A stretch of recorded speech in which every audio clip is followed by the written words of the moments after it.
মাইরা লাইছে। পুরান ঢাকার মিডফোর্ট হাসপাতাল এলাকায় লালচাঁদ ওরফে সোহাগ নামে এক ব্যবসায়ীকে প্রকাশ্যে পিটিয়ে ও ইট দিয়ে মাথা থেতলে হত্যা করেছে দুর্বৃত্তরা। গতকাল বুধবার বিকেলে এ ঘটনা ঘটে। তাকে হত্যার কারণ সম্পর্কে নিশ্চিত হতে পারেনি পুলিশ। তদন্ত সংশ্লিষ্টরা ধারণা করছেন ব্যবসায়িক বিরোধের জেরে এই হত্যাকাণ্ড ঘটতে পারে। ঢাকা মহানগর পুলিশের লালবাগ বিভাগের উপকমিশনার মোহাম্মদ জড়িতদের গ্রেফতারে কাজ করছে পুলিশ।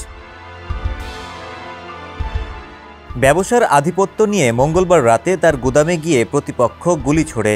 এরপর গতকাল সন্ধ্যা ৬টার দিকে রজনী বোস লেনে একদল লোক তাকে আটক করে। সেখান থেকে মারধর করতে করতে স্যার সলিমুল্লাহ মেডিকেল কলেজ হাসপাতালের ৩ নম্বর ফটক এলাকায় নিয়ে যায়। হাসপাতাল চত্বরের ভেতরে নিয়ে ইট দিয়ে তার মাথা থেতলে দেওয়া হয়। মুমূর্ষু অবস্থায় তাকে হাসপাতালের সামনে ফেলে যায় হামলাকারীরা। তাকে উদ্ধার করে হাসপাতালে নেওয়া হলে চিকিৎসক মৃত ঘোষণা করেন।